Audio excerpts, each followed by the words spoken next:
ಎಲ್ಲರಿಗೂ ನಮಸ್ಕಾರ. Amitha's kitchen and life ಸ್ಟೈಲ್ಗೆ ಸ್ವಾಗತ. ಸ್ನೇಹಿತರೆ, ಇಲ್ಲಿ ನಾನು ಅವಲಕ್ಕಿಯನ್ನು ಉಪಯೋಗಿಸಿಕೊಂಡು ಒಂದು ಅದ್ಭುತವಾದ ಬ್ರೇಕ್ಫಾಸ್ಟ್ ರೆಸಿಪಿಯನ್ನು ಇವತ್ತು ಮಾಡಿ ತೋರಿಸ್ತಾ ಇದ್ದೇನೆ. ಯಾವುದೇ ರೀತಿಯ ಅವಲಕ್ಕಿ ಆಗ್ತದೆ. ಇಲ್ಲಿ ಗಟ್ಟಿ ಅವಲಕ್ಕಿ ಆಗ್ತದೆ, ನಾರ್ಮಲ್ ಅವಲಕ್ಕಿ ಆಗ್ತದೆ, ತೆಳು ಅವಲಕ್ಕಿಯೂ ಆಗ್ತದೆ. ನಾನಿಲ್ಲಿ ತೆಳು ಅವಲಕ್ಕಿಯನ್ನು ತಗೊಂಡಿದ್ದೇನೆ. ನಾವು ಉಪಯೋಗಿಸುವಾಗ ಕ್ವಾಂಟಿಟಿಯಲ್ಲಿ ಹೆಚ್ಚು ಕಡಿಮೆ ಮಾಡಿಕೊಂಡ್ರೆ ಆಯಿತು. ತೆಳು ಅವಲಕ್ಕಿ ಬಳಸಿದರೆ ಇಲ್ಲಿ ಜಾಸ್ತಿ ಅಳತೆ ತಗೊಳ್ಬೇಕು. ಜಾಸ್ತಿ ಅಳತೆಯಲ್ಲಿ ಅವಲಕ್ಕಿಯನ್ನು ತಗೊಳ್ಬೇಕಾಗ್ತದೆ. ನಾನಿಲ್ಲಿ ಈ ಕಪ್ಪಲ್ಲಿ 1 ಕಪ್ಪಿನಷ್ಟು ಈ ತೆಳು ಅವಲಕ್ಕಿಯನ್ನು ತಗೊಳ್ಳುವ. ನಮಗೆ ಇದು ಪೂರ್ತಿ ಅವಲಕ್ಕಿ ಬೇಡ. ನೋಡಿ, 1 ಕಪ್ಪಿನಷ್ಟು ತೆಳು ಅವಲಕ್ಕಿ ತಗೊಂಡಿದ್ದೇನೆ. ನೀವು ದಪ್ಪ ಅವಲಕ್ಕಿ, ಗಟ್ಟಿ ಅವಲಕ್ಕಿ ಆದರೆ ಇದರ ಅರ್ಧದಷ್ಟು ತಗೊಂಡ್ರೆ ಸಾಕು. ಇವಾಗ ನಾವು ತೆಳು ಅವಲಕ್ಕಿ ತಗೊಂಡ್ರೆ ನಮಗೆ ಇಲ್ಲಿ ಬ್ರೇಕ್ಫಾಸ್ಟ್ ಫಟಾಫಟ್ ಅಂತ ರೆಡಿ ಆಗ್ತದೆ. ಇವಾಗ ಇದನ್ನು ನಾವು ಅವಲಕ್ಕಿಯನ್ನು ಈ ಮಣ್ಣಿನ ಚಟ್ಟಿಗೆ ಹಾಕ್ತಾ ಇದ್ದೇನೆ. 1 ಲೋಟದಷ್ಟು ಉಂಟು. ಅದಕ್ಕೆ ನೀರು ಹಾಕಿ ಒಮ್ಮೆ ಚೆನ್ನಾಗಿ ವಾಶ್ ಮಾಡುವ. ಜಾಸ್ತಿ ನೀರು ಹಾಕಿ ಒಮ್ಮೆ ಧೂಳನ್ನೆಲ್ಲ ತೆಗೆಯುವ. ಚೆನ್ನಾಗಿ ವಾಶ್ ಮಾಡಿಕೊಂಡ್ರೆ ಆಯಿತು. ಅವಲಕ್ಕಿಯನ್ನು ವಾಶ್ ಮಾಡಿ ಇಟ್ಕೊಂಡಿದ್ದೇನೆ. ಇವಾಗ ಅವಲಕ್ಕಿ ಮುಳುಗುವಷ್ಟು ಸ್ವಲ್ಪ ನೀರು ಹಾಕುವ. ನೀವು ದಪ್ಪ ಅವಲಕ್ಕಿ ತಗೊಂಡ್ರೆ ಒಂದು ಅರ್ಧ ಗಂಟೆ ಆದರೂ ನೆನೆಯಲಿಕ್ಕೆ ಬಿಡಬೇಕು. ಇದು ತೆಳು ಅವಲಕ್ಕಿ ಆದ ಕಾರಣ ನೆನೆಸಬೇಕು ಅಂತೇನಿಲ್ಲ. ತೊಳೆಯುವಾಗಲೇ ನೋಡಿ ಚೆನ್ನಾಗಿ ಮೆತ್ತಗೆ ಆಗಿದೆ. ದಪ್ಪ ಅವಲಕ್ಕಿ ಆದರೂ ಒಂದು ಅರ್ಧ ಗಂಟೆ ನೆನೆಯಲಿಕ್ಕೆ ಬಿಡಿ. ಇವಾಗ ಅವಲಕ್ಕಿ ತಗೊಂಡ ಕಪ್ಪಲ್ಲೇ 1 ಕಪ್ಪಿನಷ್ಟು ಗೋಧಿ ಹಿಟ್ಟನ್ನು ಹಾಕ್ತಾ ಇದ್ದೇನೆ. ಇದಕ್ಕೀಗ ಅರ್ಧ ಟೀ ಸ್ಪೂನಷ್ಟು ಜೀರಿಗೆಯನ್ನು ಕ್ರಷ್ ಮಾಡಿ ಹಾಕ್ಕೊಳ್ತಾ ಇದ್ದೇನೆ. ಸ್ವಲ್ಪ ಪೌಡ್ರ್ ಸ್ವಲ್ಪ ಪುಡಿ ಮಾಡಿಕೊಳ್ಬೇಕಾಗ್ತದೆ. ಹಾಗೆ 1 ಟೀ ಸ್ಪೂನಷ್ಟು ಚಿಲ್ಲಿ ಫ್ಲೇಕ್ಸನ್ನು ಹಾಕ್ತಾ ಇದ್ದೇನೆ. ಕಾಯಿ ಮೆಣಸನ್ನು ಕೂಡ ಪೇಸ್ಟ್ ಮಾಡಿ ಹಾಕಿಕೊಳ್ಬೋದು, ಇಲ್ಲ ರೆಡ್ ಚಿಲ್ಲಿ ಪೌಡ್ರನ್ನು ಕೂಡ ಹಾಕಿಕೊಳ್ಬೋದು. ಇಲ್ಲಿ ಕಟ್ ಮಾಡಿದಂಥ ಚಿಕ್ಕದಾಗಿ ಕಟ್ ಮಾಡಿಕೊಂಡಂಥ ಕರಿಬೇವನ್ನು ಕೂಡ ಹಾಕ್ತಾ ಇದ್ದೇನೆ. ಅದರ ಜೊತೆಯಲ್ಲಿ 1 ಸ್ಪೂನ್ನಷ್ಟು ತೆಂಗಿನೆಣ್ಣೆಯನ್ನು ಕೂಡ ಸೇರಿಸ್ತಾ ಇದ್ದೇನೆ. ರುಚಿಗಾಗುವಷ್ಟು ಉಪ್ಪು, ಎಲ್ಲವನ್ನು ಕೂಡ ಒಮ್ಮೆ ಕಲಸಿಕೊಳ್ಳುವ. ಫಸ್ಟಿಗೆ ನೀರು ಹಾಕ್ಕೊಳ್ಳೋದು ಬೇಡ. ಅವಲಕ್ಕಿಯಲ್ಲಿದ್ದ ನೀರೇ ಸಾಕಾಗ್ತದೆ. ನಂತರ ಬೇಕು ಅಂತಿದ್ರೆ ಮಾತ್ರ ನೀರನ್ನು ಸೇರಿಸಿಕೊಂಡ್ರೆ ಆಯಿತು.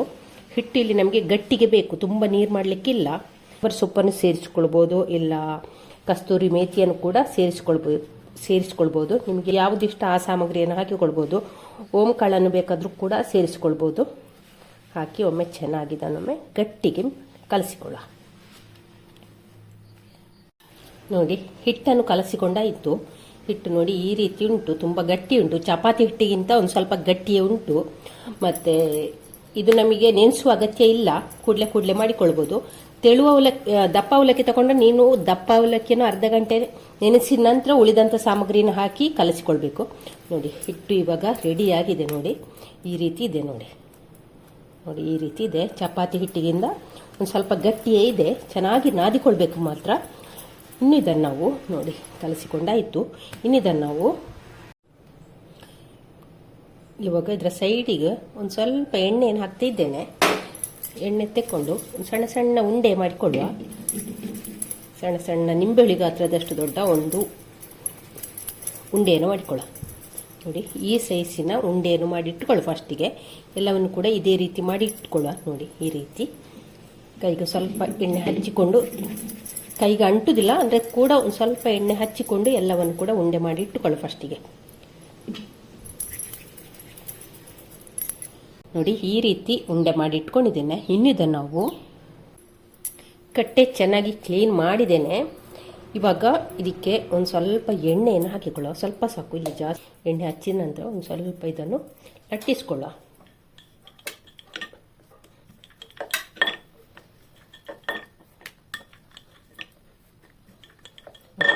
ಪೂರಿ ಹದಕ್ಕೆ ಮಾಡಿಕೊಂಡ್ರೆ ಆಯಿತು. ನೋಡಿ ಈ ಹದಕ್ಕೆ ಮಾಡಿಕೊಂಡ್ರೆ ಆಯಿತು. ತುಂಬ ತೆಳ್ಳಗೆ ಲಟ್ಟಿಸೋದು ಬೇಡ.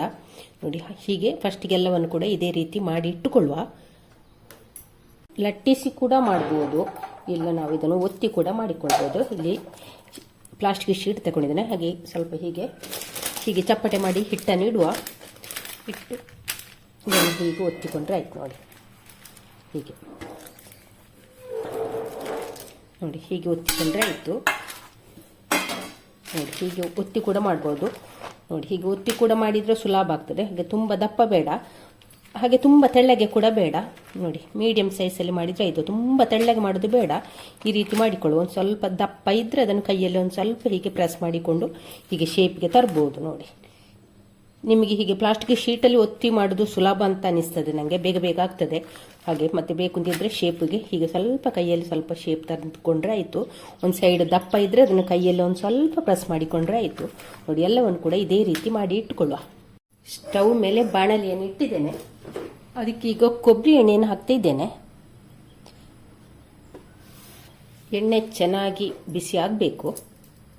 ಇವಾಗ ಎಣ್ಣೆ ಕಾದಿದೆ ಅಂತ ಚೆಕ್ ಮಾಡೋ. ಸಣ್ಣ ನೋಡಿ, ಎಣ್ಣೆ ಕಾದಿದೆ. ಹಿಟ್ಟು ಹಾಕಿದ ತಕ್ಷಣ ಮೇಲೆ ಬಂದರೆ ಎಣ್ಣೆ ಕಾದಿದೆ ಅಂತ ನಮಗೆ ಅಂದಾಜಾಗ್ತದೆ. ಇಲ್ಲಿವಾಗ ಕಾದಂಥ ಎಣ್ಣೆಗೆ ಮಾಡಿಟ್ಟಂಥ ಪೂರಿಯನ್ನು ಹಾಕಿ ಫ್ರೈ ಮಾಡುವ. ಸೈಡಿಂದ ಚೆನ್ನಾಗಿ ಎಣ್ಣೆಯನ್ನು ಇದರ ಮೇಲೆ ಹಾಕಬೇಕು.